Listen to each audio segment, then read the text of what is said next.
trying to think of how to say this in a politically correct manner so that I don't offend anybody. I've kind of said this before.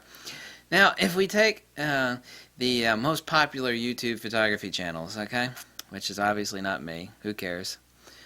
They all have one thing in common. As someone who translates ancient Greek, my mind is always thinking in apophatic methodology, whereby which you can determine more by what someone doesn't say as much as you do by what they do say. If like someone always avoids some certain topic, then you know that that's a linchpin of that person's personality or psyche. It's also kind of the way if you're like in a Rolex store, you generally won't find some sort of like Walmart sleaze bag in the Rolex store, you know, like some person with like a pleather purse and you know, a polyester double knit skirt, or you know, it's kind of like you won't find general. You have to worry about your stuff getting stolen if you're spending the night in a nunnery. You know what I'm talking about. It's like if you go someplace special, you generally won't see something. Fujifilm reeks of quality, reeks of customer service, and it's bespoken of its own unique je ne sais quoi. There is no word for it, certainly not so in English. There is an ineffable quality about food. Now, I'm getting to it very quickly here. Hold on a second. None of these, these talking heads people really ever talk about Fuji. If they do, they pass in fleeting. It's like, here's a quick review. Some people recently reviewed the XT2, which was long belated, and they just like they went quickly over it. Like, there we go, there's the Fuji XT2. It works. Blah blah blah. People were going like, "What? That's your review of this really important camera?" Other people too. I mean, people down under, people with giant hair, all these YouTube personas. It is actually very warming. It's kind of the same reason that I'll never find like a sleazy person like quoting Damasius or Proclus or Greek esoteric thought. I mean, you just it's the same reason I always know what someone understands, or not how intelligent they are, but what they understand about things in life. I mean, they could have been a high school dropout or something, but if someone is like talking about Platonic or Indian metaphysics, that's like that person knows something. It's like, what do you highly praise? I can always tell what someone knows by the books that they praise. It's like, what's the most intelligent book you've ever read? And if someone says Huck Finn, I was like, well, that's not super bad, but that's not good either. At least it's good literature. But it's not anything to do with wisdom or intelligence or making you sharper intellectually. The fact that these talking heads out there, these used car salesman type people, the fact that they basically ignore Fuji. They'll talk about Sony all day long, they'll talk about Canon all day long, or even Nikon. But the fact that like the words Fujifilm never cross their lips is very rewarding. Someone was actually pointing out to me somebody that there was a lens that I've been dragging through the dirt that Nikon came out with. It's just a horrible lens. Horrible. And someone said, so-and-so bought this lens and they say it's great, and they don't know what micro contrast is, and they think the lens. I was like, and they said, isn't that video horrible? I was like, no, that video is perfect. They're like, why? Because that video, the fact that this person is highly praising a lens that I've drugged through the dirt as junk. I mean, that's just perfect. Perfect. It's like you never want to praise something that someone, let's just say that someone who doesn't understand things, they would praise something that nobody with intelligence and understanding would ever praise. It's like, what? It's kind of like running into a 400-pound prisoner named Lump. And it's like, what's your favorite book, Lump? And it's like, he might bring up some sort of, murder mystery. It's like, wow, I would never read that sort of stuff. It's very, very telling.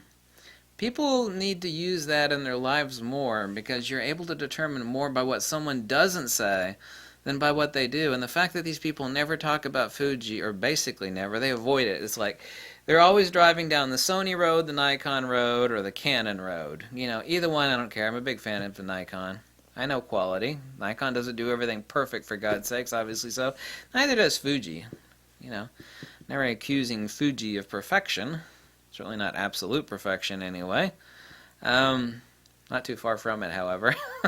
The fact that these people, when they see the Fuji road sign on the road, they go right around it. It's like Fuji came out with this awesome new product, like right around it.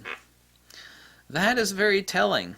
And to me, I mean this so seriously. Serious as a heart attack. To me, that is extremely comforting. It's like you would think you'd want them to talk about it. You know, the more these big flapping lip peeps on YouTube talk about Fuji, the more money that makes. It's like, no.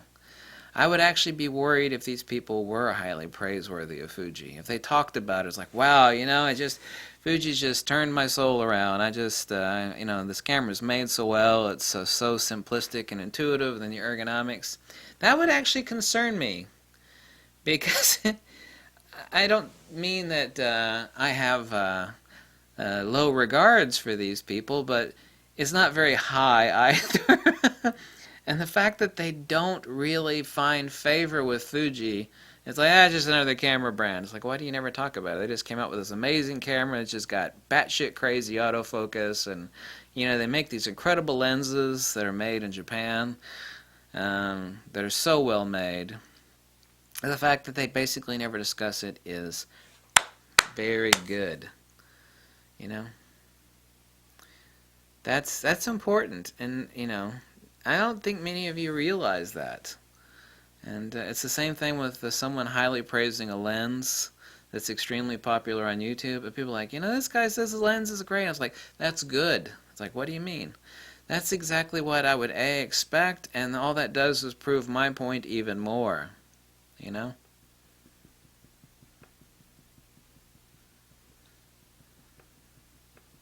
There's an ancient saying, I can't remember if Damasius said it or Proclus said it.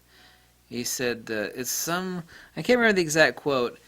He said, or someone else has said, to insult a fool is the praise of wisdom, which is one of my favorite quotes of all time. But there's another quote that said, I forget how the quote goes. It's from an ancient Greek, a Neoplatonist, and he said,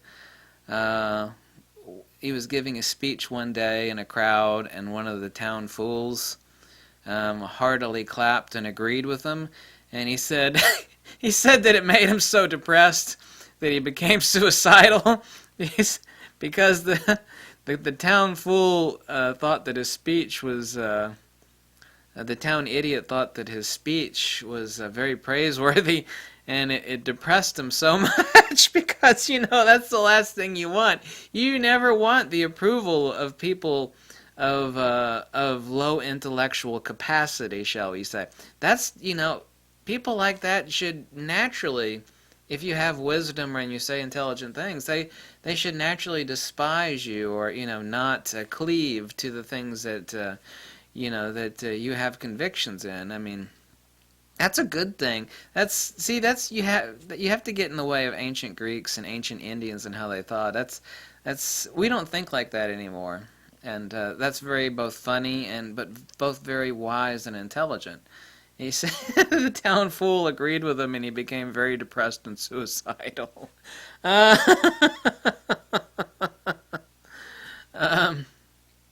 It's the way it should be. And so, you know, silence is golden. Silence says a lot. It's the same as true in photography. You know, not everything has to be illuminated. The mind fills in the gaps. One of the contests I had last year was 80% or more of the photograph had to be black. You had to tell a story with just a little bit of illumination in the picture.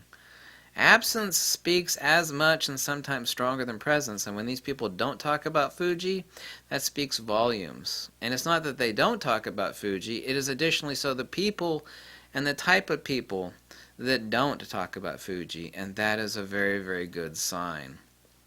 I hope you understood that. I tried to make it as simple as possible without complicating it. Thanks for watching. Bye.